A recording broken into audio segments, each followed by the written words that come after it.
Hello friends, कैसे हैं आप सब। उम्मीद करती हूँ बहुत ही अच्छे होंगे। और आज हम बात करेंगे, कभी कभी हमारे दिलो दिमाग में कुछ लोग स्टक कर जाते हैं, मीन्स कि हम उनके बारे में बहुत ज़्यादा सोचने लगते हैं। हमें पता भी नहीं चलता कि हम ऐसा क्यों कर रहे हैं। इसको हम ओवर थिंकिंग कह सकते हैं, बट ये ओवर थिंकिंग नहीं है। कभी कभी हमारी लाइफ में हम अपने से ज़्यादा कुछ लोगों को वैल्यू करने लगते हैं। वो कोई भी हो सकते हैं, बच्चे अपने मदर, फादर या फ्रेंड, टीचर्स, किसी को भी वैल्यू कर सकते हैं और कुछ ज़्यादा ही उनके बारे में सोचें। अगर वो है तब तो ठीक है, और अगर वो उनके पास नहीं है तो वो उन्हीं के लिए सोचते रहें। ऐसा लवर केसेस में ज़्यादा देखने को मिलता है। लव पार्टनर्स क्या होते हैं कि वो एक दूसरे के करीब आते हैं और एक दूसरे के साथ काफ़ी टाइम स्पेंड करते हैं। कभी कभी उनमें से कुछ ऐसे होते हैं जो कि अपनी फीलिंग्स को शेयर नहीं करना चाहते हैं, शो ऑफ नहीं करना चाहते, और अपनी फीलिंग्स को दबाते हुए वो जो है एक्सप्रेस नहीं करते, और जो दूसरा होता है वो समझ नहीं पाता कि आखिर ऐसा क्यों हो रहा है, और वो अपने ही उधेड़ बुन में रह जाता है, और उस उधेड़ बुन में वो उससे स्टक हो जाता है। मीन्स कि मेंटली वो बहुत ज़्यादा उसको सोचने लगता है। हमारी ये एक साइकोलॉजी होती है, ये हमारी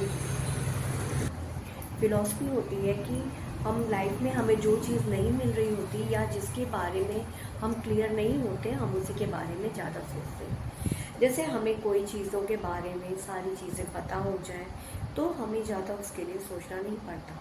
लेकिन अगर कोई छुपा छुपा सा है, रहस्य है, तो उसके लिए हमको एक क्यूरोसिटी पैदा होती है और उसको हम जानना चाहते हैं और उसी के बारे में दिन रात सोचते रहते हैं। कुछ लोग होते हैं जो लेट इट गो करते हैं, लेकिन ज़्यादातर लोगों के अंदर ये बिहेवियर नहीं होता। आप ही जानिए, अगर हम बहुत सारे लोगों से मिलते हैं लाइफ में, और कुछ लोग ऐसे होते हैं जो एकदम ओपन हार्टेड और अपने बारे में सब कुछ बता चुके होते हैं, तो हमें उनके बारे में पता हो चुका होता है और हम उनके लिए बहुत ज़्यादा क्रेजी नहीं होते।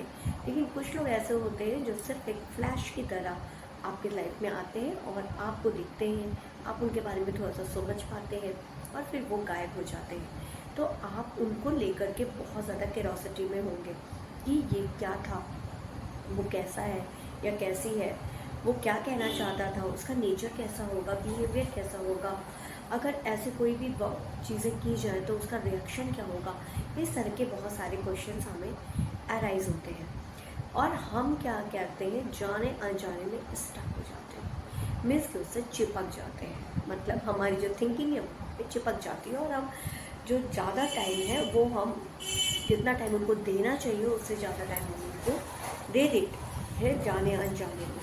तो इससे क्या होता है, हम समझ नहीं पाते और हम उलझने लगते हैं और सामने वाला हमारे साथ अच्छी ट्रिक कर चुका होता है।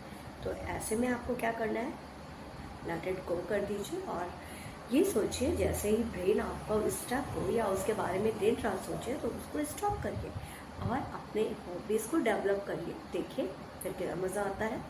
और उसके साथ भी आप भी वैसे ही करिए, पूरा मत खुलिए। अगर खुल गए तो कुछ हाइड बन जाएंगे या अपने में डेवलप कर दीजिए कुछ चीज़ें। Okay, bye bye.